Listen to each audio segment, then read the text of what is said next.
Hello, everyone. Good afternoon. Thank you all so much for attending this afternoon's Book Association Learn More webinar masterclass, which we are hosting on what is an absolutely beautiful sunny Tuesday. Just very quickly before we kick off, just wanted to say hello from Creative Access. My name is Richard. I'm the programs manager for mentoring at Creative Access, and I'm joined by my absolutely brilliant colleague, Sophie, who helps us out with all things mentoring. At any point during the call, if you have any tech questions, anything like that, please do message us directly in the chat. And both Sophie and I will be facilitating the Q&A, which will take part towards the end of the call this afternoon. But you haven't all joined to hear from me. So without further ado, I'm going to hand over to the brilliant Debbie James and all her wonderful colleagues and associates from the Booksellers Association, who are going to have what is, I reckon, going to be an awesome conversation this afternoon about all things booksellers. So Debbie, hello. Good Hi, afternoon. Richard. Hi, How are good you? afternoon. Yeah, really good. Thank you. Thank you so much for that lovely introduction and for the invitation to chair this session. It's a great honour to do it, as you say, amongst such esteemed colleagues and ace booksellers. So I'm really excited about getting into the weeds of why they love bookselling so much and why other people should too.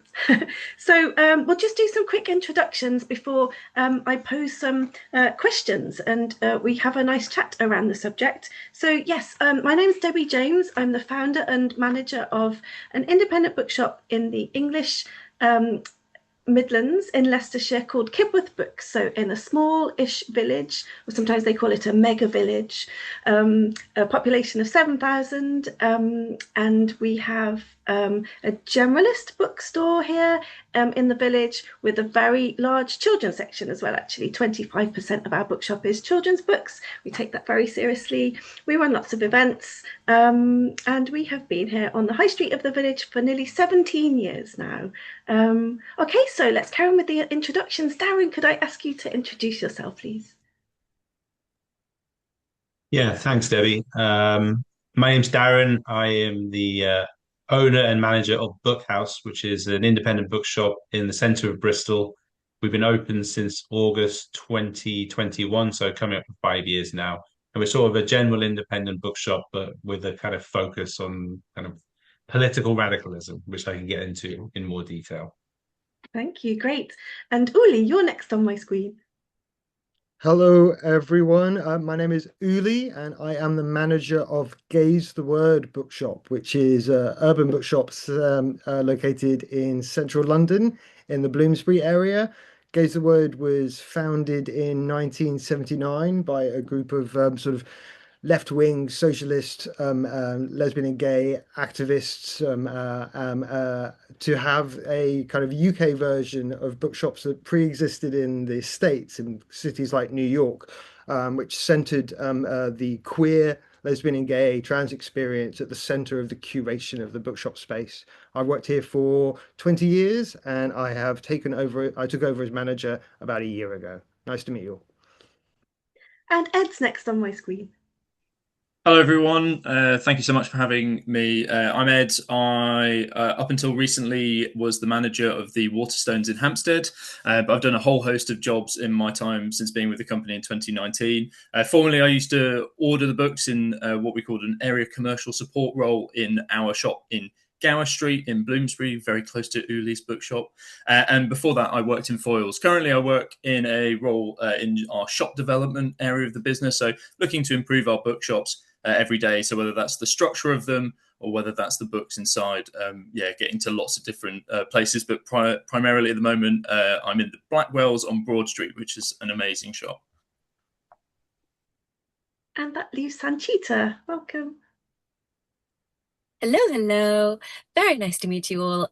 So I am Sanchita. I own the children's bookshop in Muswell Hill, which is the oldest running children's bookshop in the country. It was started in 1974 by a wonderful pioneering woman named Helen. I took it over 10 years ago, but I worked there before then. And yes, we're a specialist children's bookshop, which means we just get to hang out with lovely kids all day, and sometimes they're grown-ups. They're accompanying grown-ups. Yeah. Thanks so much, everyone. What a great range of types of bookseller. It's nice to have chain and indie booksellers from specialist bookshops, generalist bookshops, and yeah, we'll get into the weeds on that in a bit. How it is to work in different bookshops and in different roles within bookshops. So before we get into the questions, I have an icebreaker question, which is, what's your favourite book on the shelves of your bookshop right now? Ed, what are you loving yourself, or what are you hand selling to everyone? It's such a difficult question, Debbie. Isn't It's come out this week, Murder in Paris, 1968 by Edward Chisholm. I read A Waiter in Paris earlier this year, which is his account of basically spending a year in a restaurant as a waiter in Paris. And he's got such a brilliant eye for character, and he translates that into his new book, which is murky in all of the best ways, looking at the underbelly of Paris in the 1960s. And focusing in on the actor Alain Delon, and he tells it with such great pace and with lots of different characters who you might not expect to turn up. So yeah, would highly recommend picking that one up. It's brilliant fun. Love that. And Sanchita, what about for the kids in our lives? There are too many, Debbie. Terrible question. It's like, this is what we have to do all day, every day, right? Is recommend books. True. But And when we have to when the role is reversed, I actually can't think of any things. But no, I love at the moment a book by Morag Hood. It's a picture book, and it's called Seahorse is Furious. And he's honestly so angry about everything that's going on right now. Like, he's woken up and he's too wet. The anemone aren't quite right. The other fish are getting on his nerves. Is his day ever going to be okay? Probably not. Not the kind of day he's having, but you know, it's all to play for. So I love that. And then novels wise, I'm still obsessed with this gorgeous book that came out about a month ago called The Blitz Sisters by Judith Eagle. And it's set during the war, and it's everything I like, because it's historical, and it's about families and generations, and it's warm, and it's quite heartbreaking at times, and they grow in that kind of Little Women sort of way. I love it. I love it to pieces, and I'm giving it to everyone. So that is mine. Thank you, Sanchita. I'll go to you, Darran, next. I'll pick out The Alienation Effect by Owen Hatherley, which just came out in paperback. I hosted a launch event for it last year when it came out in hardback, and it's about how immigration from Central Europe transformed British culture and society in the kind of like the 30s through to kind of the post-war era. So there was like quite a large wave of immigration from throughout Central Europe. A lot of them were Jewish, and most of them were kind of political radicals, socialists and things like that. And they were sort of pushed out by the Nazi regime, and they were trying to escape the Nazis. And it's interesting because Owen Hatherley writes lots mainly about kind of architecture and like the visual plastic arts, which is a slightly interesting. I find it interesting because I think in British culture, a lot of the time we have a tendency to undervalue these kind of like art forms. And they really have transformed like the way that film, graphic design, product design, architecture, all of these things were kind of really revolutionized by this kind of wave of immigration from Central Europe. And it's also kind of an argument like in favor of the kind of cultural richness that immigration brings to a culture and society. So it's a really good book. It's well worth reading. Superb, thank you. And Uli, lastly. Okay, so I'm obsessed with lesbian horror.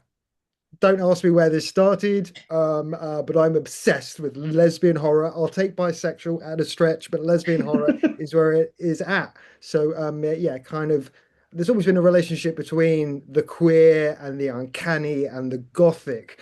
And there's this new wave of British writers who are just really leaning into this and creating such beautiful work, and got the prop with me. So this is a debut. Avery Curran Spoiled Milk takes place in an all-girls boarding school in the late 1920s, 1928, I think. typical small group social politics. So there's gaggle of girls, there's kind of jealousy, there's affection, veneration of the popular beautiful girl in the clique. So there's all that great sort of social politics and repression of the period, and then the darkness sets in.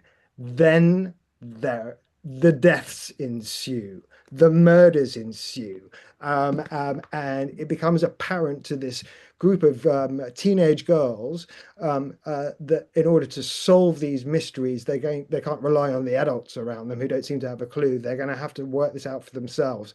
But the perpetrator may not be human, may not be of this world. It's so good. It's so good. Thanks, guys. I've written down all of those books. And Richard, next session is just book chat, right? We'll just get to go and talk about books. But for today, we need to talk about bookselling as a career. And then join our careers, and you too can talk about books all day. So anyway, what I'd like to do first of all is get into some career-focused questions, and actually talk about a little bit about what you guys did before you got into bookselling. For example, I did a music degree, so obviously I became a bookseller.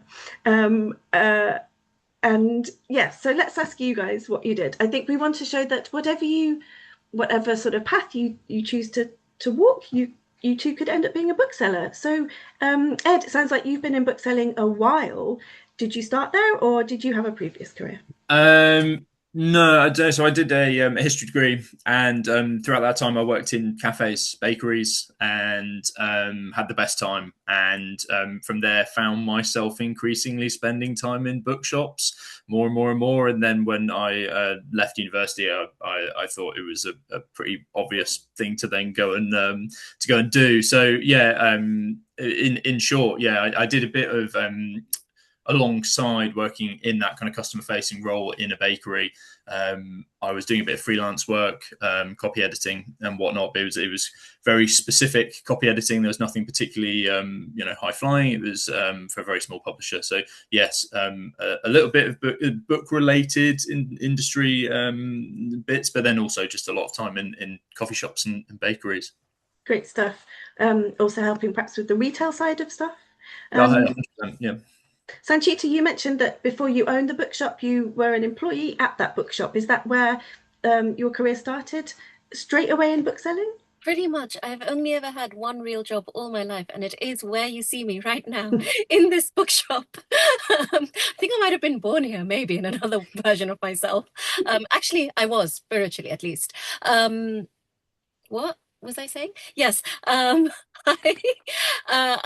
actually dropped out of uni. I was doing an English literature degree, and I was finding it was ruining my relationship with books.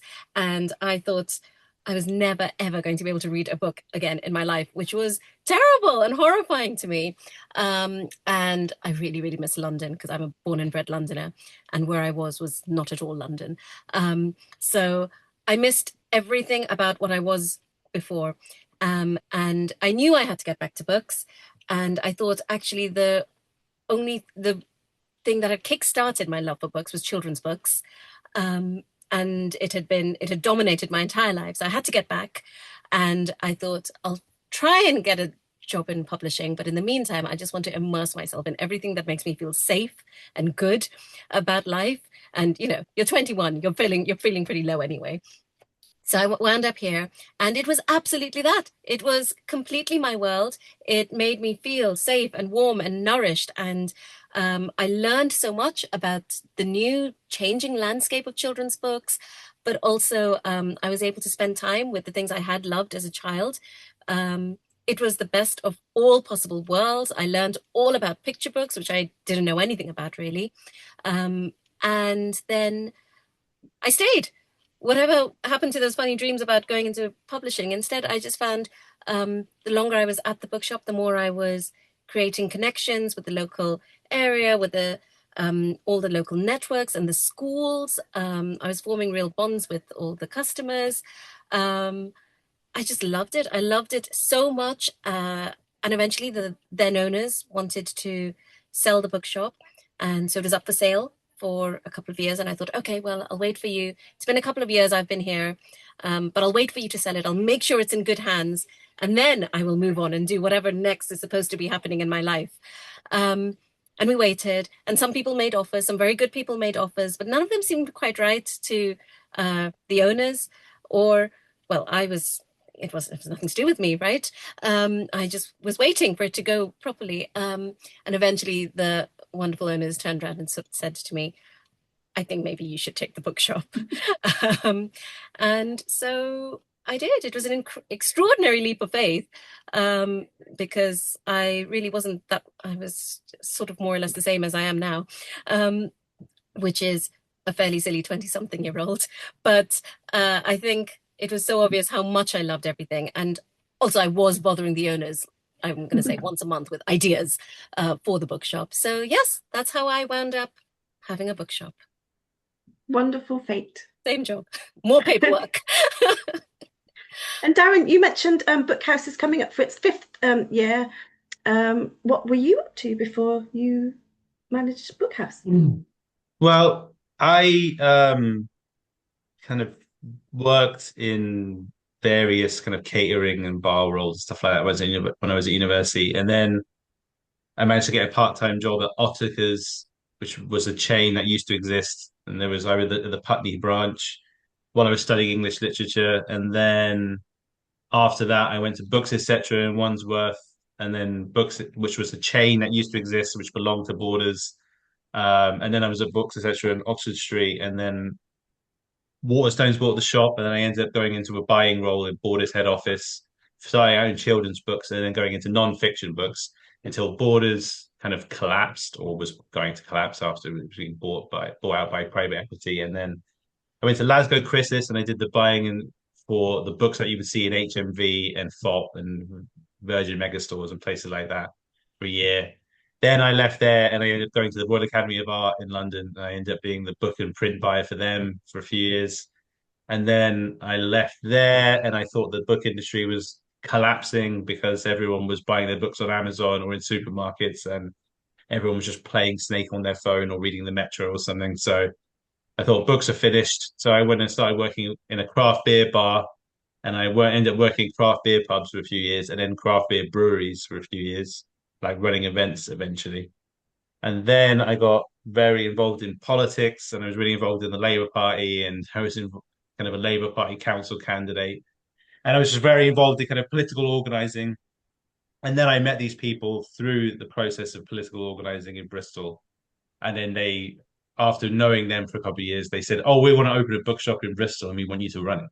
And I was like, "Oh, okay. Well, I didn't know that you'd known that I'd been in the book industry for years." And they're like, "Oh, that we didn't know that. We just thought you'd be a good guy to run a bookshop."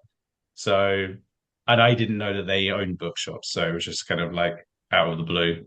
So then we ended up opening up Bookhaus in 2021. And then about a year ago, the owners told me that they decided they wanted to retire. So they wanted to sell the bookshop, ideally to me. So I ended up kind of raising the money to buy the bookshop and take it over in September.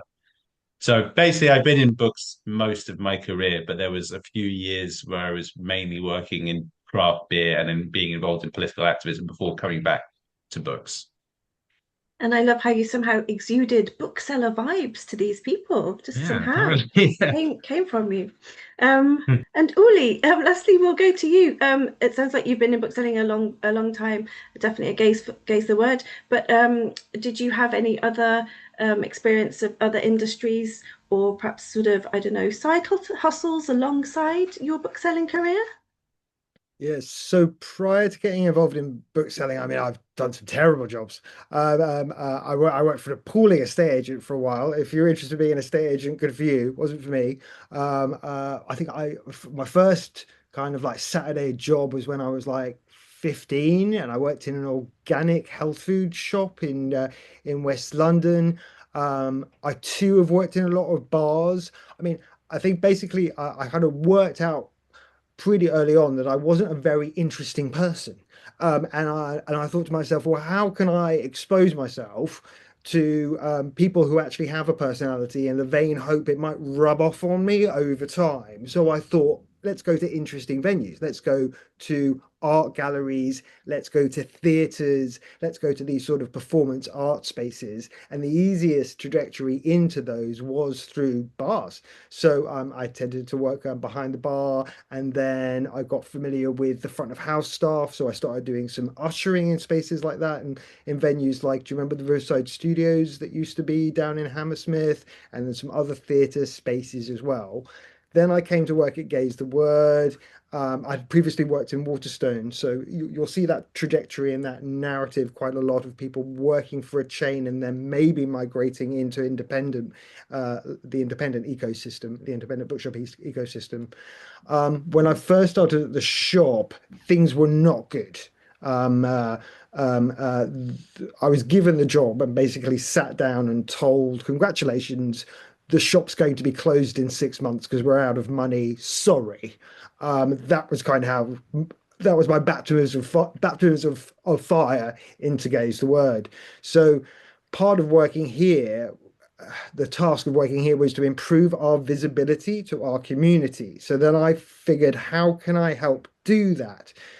There was the gay press, there was free gay press and pay for gay press. So I thought, if I could hawk myself out and start book reviewing for some of these magazines, not only would I raise the appetite within the kind of like the queer communities for interest in books coming out, I could also in turn raise the profile of my bookshop, with visibility being such a key issue affecting our potential closure. So I kind of started side hustling in conjunction with running the bookshop, and then that in turn, from my work in doing events in-house, led to me then going on to start chairing events at literary festivals and stuff like that. So a whole umbrella of kind of like work experiences that kind of like interconnect with bookselling and kind of try to keep it independent alive, I suppose. And it worked. And it's incredible how often this creativity and interest in politics and the arts is at the very core of a successful bookshop and a successful bookshop bookselling team, which you've all sort of demonstrated there in how you've spoken about your journeys. I'm thinking about you sort of being introduced, Uli, to the shop that was on its knees and sort of basically saving the day, and how we could all perhaps have benefited from some mentoring, which brings me on to the next section, which is what we're so lucky that the BA, the Booksellers Association, has been providing for wannabe booksellers, and a few of you guys have been kind enough to be mentors on that scheme. So Ed, would you tell us a little bit about your experience as a mentor on this scheme? What does it look like specifically in the bookselling industry to be a mentor? Yeah, I mean, last year I was part of this scheme, and I think there's two elements to it for me. I think there's obviously to be a mentor, but then also the mentee. I think for the mentor, for me, it was selfishly at the top, I suppose. You look at your shops or your processes or your buying or all of the different things, you both realize what you do on a day-to-day basis, which you might just go through the process on a day-to-day and forget what you do. And you have to look at everything afresh. And that process of looking at everything afresh does make you question either some decisions that you've made or really try and understand what it is that you do on a day-to-day basis. So it's brilliant. I found it so useful to try and kind of take a step back and take stock of what I was doing at that point up in Hampstead. I think for the mentee, in terms of what it actually looks like, I mean, myself and my mentee did about 6 or 7 sessions. They were all about an hour long in the afternoons. And we really looked at lots of different aspects of the bookshop. So it wasn't strictly just talking about how we made decisions in, say, the front of the bookshop. It was also looking at events. It was also looking at, I don't know, something that you might find quite tedious, like the dusting and all of the different bits that go into making a bookshop truly great. But also giving the time for the mentee to really ask questions. And I think it's definitely not just a period of however many sessions to sit there and have someone lecture you about what bookselling is. I think the really important thing is that for me, it wasn't just theoretical. Obviously, we were all sitting on Zoom today, but being in the shop itself and actually getting that experience of talking through different things was really useful, hopefully, for both of us. Thanks so much. And Darran, could you talk a little bit about your experience in sort of mentoring, but also training, right? You have to train your team. You set up your own business. When none of us have MBAs, right? We've come into this because we love books, but we don't have degrees in business. So yeah, would you like to talk a little bit about that, Darran? Yeah, I mean, I did have a mentor through this scheme. Sorry, a mentee through this scheme, but he didn't make it all the way through the program. He was studying at Oxford, I think, and I think he just ran out of time when he had to go back to studying. But we did have a few meetings.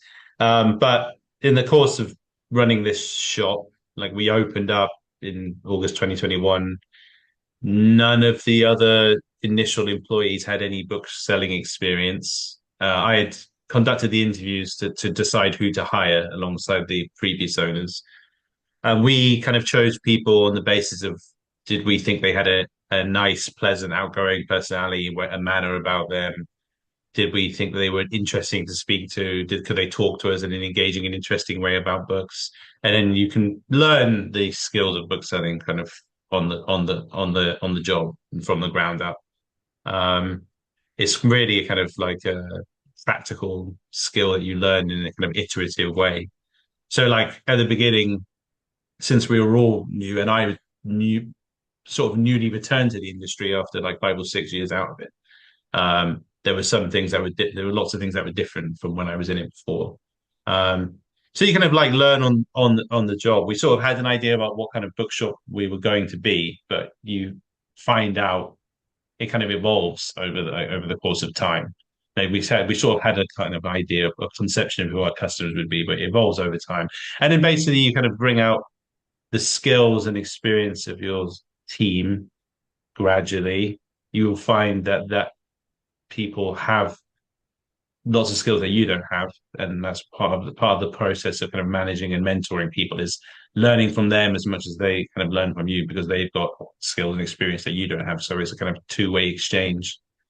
But I guess the good thing about bookselling, or one of the good things about bookselling, is that it's a day in, day out kind of iterative process, and there are no catastrophic mistakes really to be made. It's like you make a mistake one day, you can just kind of learn from it and move on. It's not like it's going to destroy anything, or really kind of have any catastrophic mess ups if you make any mistakes on the job. So it's like a process of kind of learning on the job. So yeah, I think that I'll leave it there. Yeah, thank you.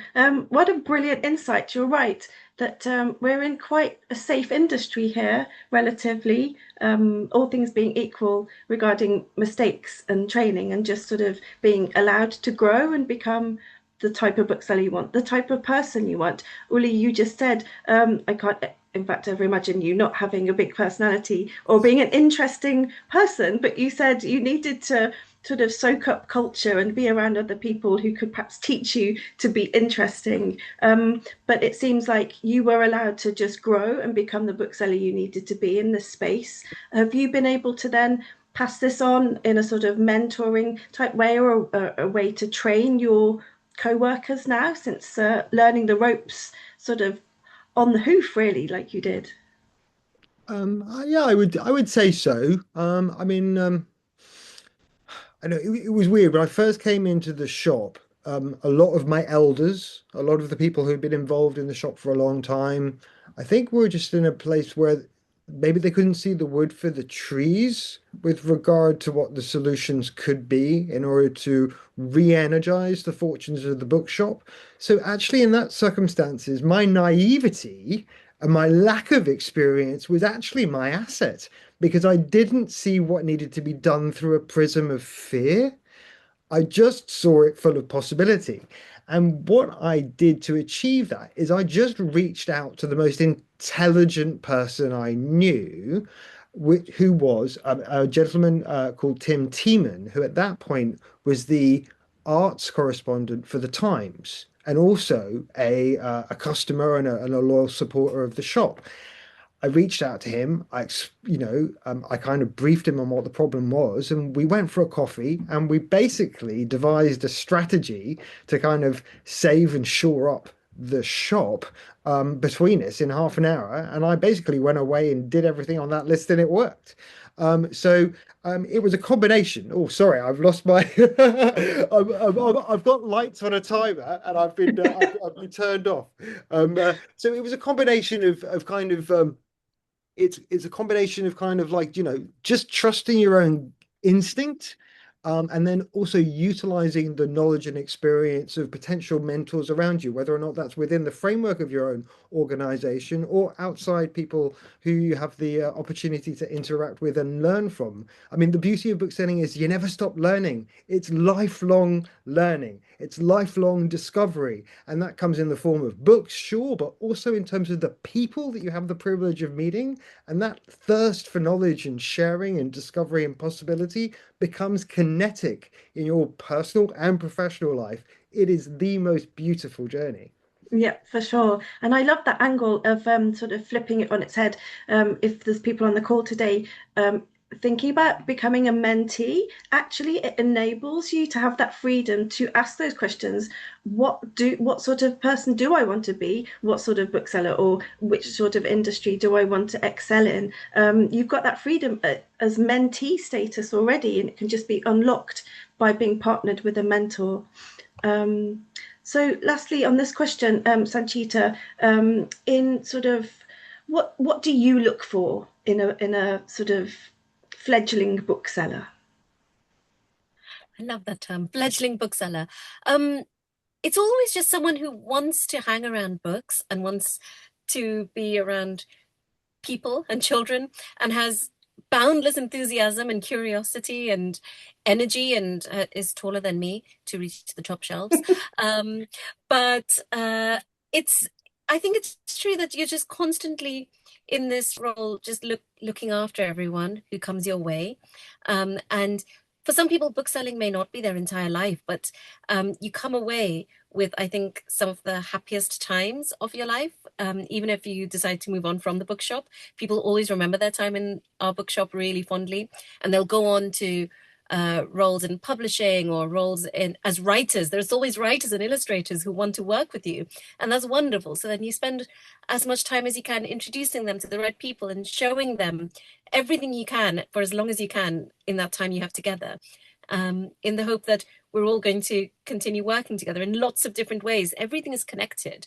And I feel like sometimes the bookshop feels like the heart of it, or like a pub in the middle of a very busy high street where everyone is doing the same thing, and then everyone gets to come back to me and share their goods, and have a good chat after it all. So yes, I think that's how I approach it. And but it's funny when you think about mentoring, because I think I was being mentored when I was quite young and I had no idea of it. I just came into the bookshop and said, oh, I think I'd like to have a bookshop one day, in a slightly, this isn't a real thing that people say. And in my head, it was always going to be like a retirement thing, or just, a pipe dream that no one ever really has. But actually, the wonderful woman, Kate, who took me on, she actually took that seriously, much more seriously than I ever took it. And she really showed me everything in a very wonderful, quiet way, about how to fall in love and how to make an impact with what you're doing in the bookshop, which is masses. My gosh, so much. For sure. I too had a childhood dream to be surrounded by books all day, and that to make my living like that. And 17 years ago, because I wasn't so happy in my previous job, I just did that. I sort of pressed my nose up against a window of an empty shop on the high street where I was here in Kibworth, and just imagined. And then with the support of everyone around me who just kept saying, just do it. You don't talk about anything else. Just do it. I did. And it's just having that support and knowledge about this being an industry for anyone, absolutely anyone. And this is pretty much what this session is about as well. Just thinking about sort of further demystifying this industry and making it a recognizable thing for anyone who wants to get into bookselling. Do you think there are any common misconceptions that people might have around bookselling? Do they think it's like it has to be in a specific genre or for specific groups of society. I don't know. Does anyone want to speak to that question? Darran, were you nodding your head there? I would say for us or for a Bookhouse, it's like bookselling is not purely a commercial game, and don't just try to chase bestsellers. Don't just try to stock bestsellers, because if you just try to stock bestsellers, then there will be nothing unique or different about your bookshop, and there needs to be something unique or different about it, because Amazon have pretty much every book that is printed. So if people want to get any book, they could just get it off of Amazon. But if they want to get a well curated book, they want to engage with a particular kind of community, or feel a kind of a particular vibe, or engage with the way that a place has been kind of particularly and individually and uniquely curated, then they want to come to your bookshop and see what you have to recommend. So like we don't stock a lot of the top best-selling books, then they don't necessarily sell that well for us. So it's not a purely commercial game, I would say. Is like that's one thing that I would say. And another thing I would say is that book selling is a bit different to a lot of other retail. I think it does depend upon having a slightly interpersonal relationship with the customers who are coming through the door. Like my first actual job was at TK Maxx, and I can tell you that the customers who came through the door didn't give a shit what I thought about what they were buying. But people will come into bookshops and they will talk to the booksellers, and they do kind of like and enjoy conversing with the booksellers and want to see what you have to say and what you have to recommend. So having ability to build these kind of interpersonal relationships is really is a key part of the job. Yeah. Yes, Uli, you're also nodding. Yeah, I mean, the thing about bookselling is that it's about a lot more than selling books, if that makes sense. I mean, I work at Gaze the Word. If you haven't heard of Gaze the Word, some people might have heard of it as the film that's depicted in the film Pride about lesbian and gay support the minors. Some people might be able to locate the shop I work in from that. A lot of independents are kind of, they're special spaces. There's spaces where you see all sectors of a community meet and interact. They can be the sites of social and political change. It's amazing how much my job is actually not about the kind of like the literary, and is about the emotional. There's a lot of community work. There's a lot of caring and interaction and seeing and holding and advising and referring and supporting. There's a lot of emotional giving, and there's a lot of emotional receiving that occurs. There's a certain alchemy to independent bookshop spaces. There's a lot of beautiful interactions. There's a lot of challenging stuff that can happen at the same time. So it's a bookshops tend to be very, very special spaces. I think one thing that I would flag is what people don't understand a lot about bookselling is that it's also a very logistical, physical job. You know what I mean? Books are heavy, especially when they're in boxes. There's a lot of lifting, carrying, moving around, organizing. Thank God my job is physically demanding, because I'm not an exercising person. So thank God it is, because otherwise I wouldn't look like this. It's very physical. So there's a lot involved. It requires kind of like passion, commitment, but also kind of like tenacity and strength, I would say. Yeah, my mum is a retired librarian. At 82, she's very nimble and strong still. Case in point. Ed, we've heard a lot about how independent booksellers and business owners can carve their way and create their environments. Would you like to talk a little bit actually about how even working for a chain bookstore, there are a lot of opportunities to wear different hats? Yeah, that would be really interesting. Yeah, no, I actually kind of wanted to initially just dovetail off of what Darran was saying. I mean, obviously, I work for a chain, I work for Waterstone, so we will stock lots of the bestsellers. But I think that is very much the tip of the iceberg in any good bookshop, and I think we're all aware of that on the panel. That if we were, I get asked quite a lot about trends, certainly from people, whether they're in publishing or people who are interested in bookselling, whether that's something that we really focus on. So whether that's romantasy at the moment, which is doing particularly well for lots of bookshops. But I feel like that's really reductive. It's only a tiny, tiny, tiny bit of what you might do in any kind of book selling environment. And actually, the number of times that those of us who've put through a copy of one of Jill Murphy's books in any of our shops, and it's so often if you've got a kids section. And remembering that iceberg is there and how you curate that kind of backlist, I suppose, is for me one of the most exciting bits, and is really where you can continue having that kind of journey of discovery and like really explore what you're not aware of, what you're really curious about. So that's something I wanted to add to what Darran was saying. But also, there are lots of different pathways. I mean, working for a chain, there are more shops. Is an obvious point. And in the role I have now in shop development, lots of that is actually working with contractors, whether it's actually building something in the shop, and we're very privileged to have that capacity, I know. But that's very different to being on the shop floor every day. And what's interesting is actually in my role, you do a bit of both. So we're never really leaving the shop floor, but within the company, there are lots and lots of different roles. And as you will have heard at the beginning, I started as a bookseller in foils and moved into a bit like Darran into a more of a buying role before moving into a managerial role, and then moving into this slightly different role as well. So you can do lots of things in actually what is quite a short space of time. And whether that's actually in a chain setting or whether actually in an independent, whether it's just wearing lots of different hats all at the same time, there are lots of different aspects that go into making a good bookshop. For sure, for sure.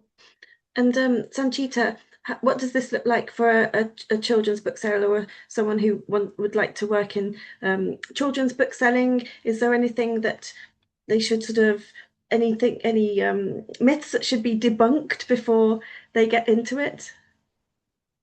I think the main myth is just people come because they love books and they sort of hope they will be allowed to sit around and read all day. And alas, I have never once managed to sit around and read all day. That was my plan too. Sort of snatch 6 minutes here and there to look at things as they come in. But you have to do all your reading in your own time. But that's okay. That's part of the fun. But no, I can't really think of any other sort of common myths that people have. Yuli's right about the strength, and also fear of heights because they have to go up ladders the whole time. I do check that now when people come in.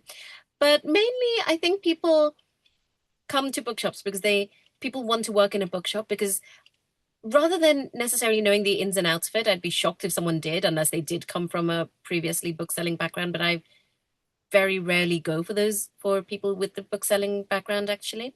But mostly people come because they're chasing a notion of what they want, and they're probably correct in what that is. And that is what I want to give them. That feeling that they want from a bookshop is what they're pursuing. And all the other things can be worked out. Thank you. Thank you. And before we go to questions from our audience, can I just ask each of you for one thing you know now that you wish you'd known at the start of your career? You may have already covered it in, perhaps talking about how heavy books are. But if there's one more bon mot from each of you, I don't know, Ed, is there anything that occurs to you that you wish you'd known before you got into this lark? I guess Darren's touched on it kind of somewhat, is that knowledge comes with experience. You're not going to have read every book under the sun. You don't need to have read all of the classics, and actually that journey of discovery is one of the best bits of being a bookseller and working with lots of other booksellers who have done exactly the same. Absolutely. Uli? Yeah, I'd echo what Ed just said there. No one owns knowledge. Knowledge is about discovery, and knowledge is about sharing, and that's your privileged position as a bookseller. You're a conduit to discovery for the person coming in, especially if they're asking for a recommendation. And that's a very special role to have in life. It's incredibly personal to recommend a reading journey that's someone's going to take into their heart and into their soul and could potentially change and enrich them forever. bookselling is an incredibly special career choice, and you'll know if it's for you. Sanchita. Actually, on a practical level, I think if when I set out to own the bookshop, I wish I had known that actually, alongside all the gorgeousness, which I already felt, I wish I'd known that actually you do need you need to be a little bit grounded, and I'm not a very grounded person. And I sort of assumed that would come, like a fairy godmother would arrive and be like, and now you are wise and sensible and know everything and can be serious when the time calls for it. And unfortunately, she never turned up. And if I could go back in time, I would have tried to make sure there was someone with me when I took it over who actually was good at the nuts and bolts of things, because I've never conquered nuts and bolts. I still work it out as I go along. And I've come to embrace that and understand that life is a learning process, and they will find themselves along the way. But there are some people who are automatically quite good at that. So maybe that's one thing. And the other thing is that I wish if I could have gone back in time, I would have realized that events in a bookshop are really, really important. And it's hard to explain, but when I took over, it was all pre-COVID. It was a long time ago. We had a fantastic footfall. Our high street was quite healthy. And I sort of took that all for granted. And I therefore had not realized at the time just how important it was to ensure that everything is also really geared up for events the whole time, because that is something I had to then start jerking into place after COVID. And it's fine. And again, you carry on and you learn and you keep going. No one really anticipates for these things. But that is what I would do if I went back in time. Thank you, Sanchita. And Darran, we'll end with you. Oh, there you go. My children have just come in, so I'm just going to be as quick as I can. The more So the I merrier. said earlier that it's not a purely commercial operation, and you don't just go for bestsellers. But I'm going to now say the other side of the coin, which is it is, in fact, a commercial operation. And don't overly romanticize it, because you have to sell books in order to survive. You have to sell books in order to pay the rent, in order to pay wages, in order to pay taxes, which means there are many books that I love that I've tried putting on the shelves, and then it turns out they haven't sold. And then I've had to say, okay, well, that's not going to work now. So you get rid of it. And you keep the books that are going to sell. I sell plenty of books that I wouldn't choose to read myself and I wouldn't particularly like. You have to be kind of hard-headed and commercial about it. So there's room to keep books that you love for sentimental reasons or because they're the ones that you love, even if they don't sell that well. But you do have to make sure that the core of your stock is selling and is turning over, because you have a responsibility to pay various bills and wages and what have you. Absolutely. Thank you, Darran. Well, thank you all, guys. You are a quartet of book selling wizardry. Honestly, I'm so grateful. I'm honoured to have been part of it myself.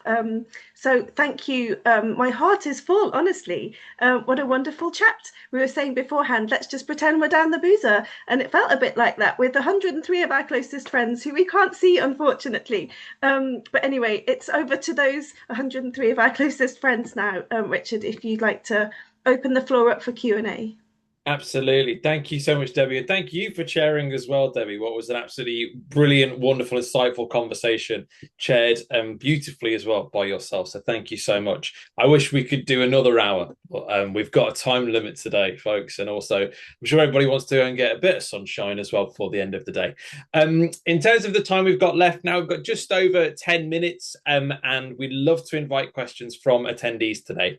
On Zoom, there's a Q&A function, which we would love everybody to utilize. Somebody's already sent a question in, which is absolutely fantastic. And that is how we will ask questions to our wonderful panel on the call this afternoon. So if you do have a question or been inspired to ask something, or just have a question you've always wanted to know the answer to, we have 5 incredibly kind, gifted, and open booksellers right here to utilize that time too. If people are typing away their answers, do send them in. But we also have some questions that were submitted in advance, which I may kind of go back to as well, if the kind of Q&A questions are kind of slowly but surely coming in. So the first question which we've received, which is from Jess, and thank you so much for sending this in, Jess. I guess is open to everyone. So if anybody just wants to kind of jump off, kind of mute and kind of dig in, please do. But Jess has asked, how would you recommend approaching an independent bookshop for experience as someone hoping to go into publishing, but particularly in a marketing capacity? That's Jess's question there.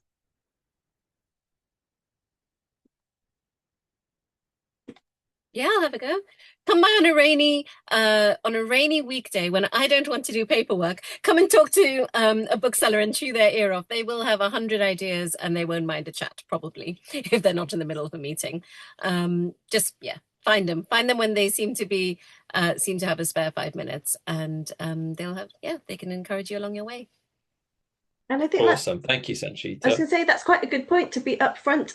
Like Jess is being about, she fancies a career in publishing, perhaps at the end of her trajectory, and to be upfront from the start to explain that. And then if you're going to bookselling, Jess, you won't want to go into publishing because bookselling's the best. Awesome. Thank you, Debbie. Lovely stuff. Thank you for that question as well, Jess. Awesome. We've had a question from Cassidy. Cassidy's asked, what happens with the books you don't sell? Is there a profit loss? So more of a business focused question. But what happens to those books that, maybe as Darran alluded to, that just aren't selling? Kind of what are the kind of, I guess, implications or next steps with that for the, kind of just to give people an insight maybe? I can come in on that. Well, unlike most other forms of retail, books are sold mostly on a sale or return basis. So I've worked in other retail environments, and not like when I was a buyer at the Royal Academy, and I would be buying like the stationery products and developing the stationery products. For example, like I would do the calendar, the Royal Academy calendar, and like we would have to kind of think, okay, we need to order X number of thousand units, and they get printed in China, and I need to order them several months in advance, so there's time for them to get shipped over. And then if you don't sell them all, then you can like write them down and sell them off at a discount. But with books, you're ordering on a regular basis. You make a smaller profit margin than you do on other retail products. And in exchange for that, they are on a sale or return basis. So if you haven't sold after 3 months and before a full year, then they're normally returnable. Sometimes you miss the return window and then you end up thinking, okay, either I keep it on the shelf and sell it, or I have to take it off or mark it down or get rid of it somehow. But that's basically it. Awesome. Thank you, Darran. I didn't know that at all. So I've learned that. So thank you. Thank you, Cassidy. It's a really good question. I've learned something, which is great. Is there anyone else who wants to comment on that one? Or is Darran giving the most comprehensive view over? Yeah, Sanchita's thoroughly shaking her head there. Absolutely not. Mark that as read. Thank you, Darran. Good stuff. We've had another question from Janaea, who's asked, you've mentioned the physical aspect of book selling, and is there any role that you would or wouldn't recommend if somebody had a disability and wanted to work in a book selling environment?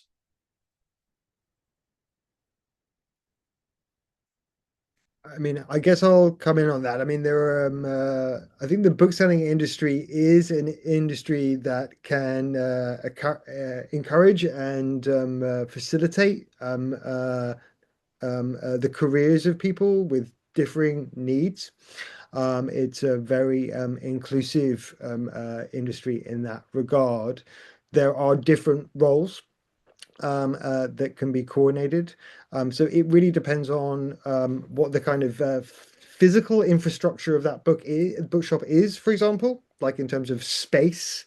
A lot of independents are very, very small, and that can constrain their capacity to both kind of have wheelchair users as members of staff, but also critically as customers.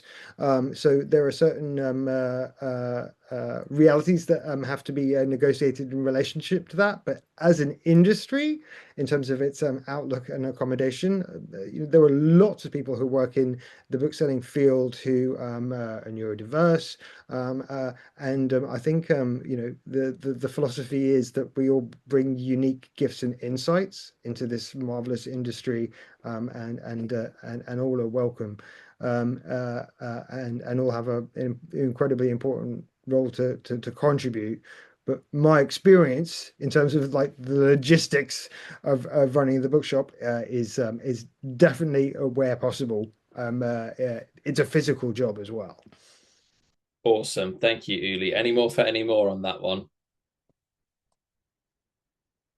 No, fantastically answered again. We're doing one hit wonders, these answers, everyone. It's really good stuff. Thank you all so much.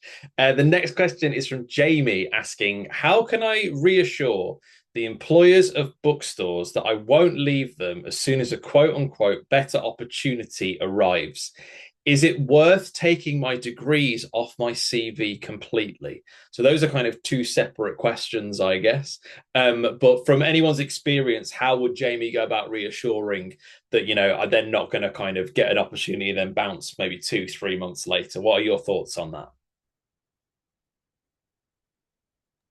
And I think, as Debbie said, I think being upfront is important. And I do think that there are opportunities to, say, dip your toe into bookselling. For instance, say if you're available over for a short period of time over the Christmas period, is when most bookshops get busier.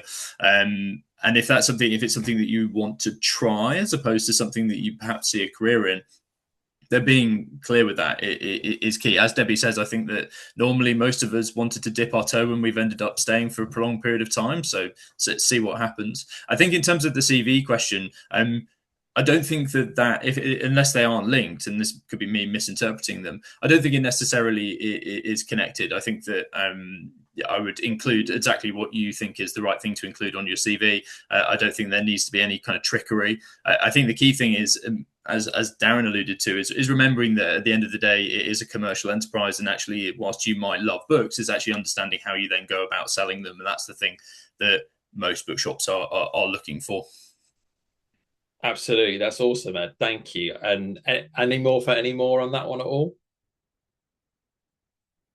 I think I can certainly offer from the creative access standpoint is that I'd definitely leave your degree on your CV. I think we don't always have to have done exactly the degree for the job we're applying for. There are huge benefits from doing a degree that maybe is different to what you're doing. In my own personal experience, I didn't do a degree in mentoring just because that doesn't exist. But there are huge benefits to the degree that I did in the role today, and they're two completely separate things. So leave it on there. It also doesn't take up much space on a CV either. It's like just 1 or 2 lines, so it's fine. But thank you, Jamie. That's a great question. And we've had a question from anonymous attendee who has asked, how much of your role is admin based, or how much admin does play into the day-to-day of the roles that you do?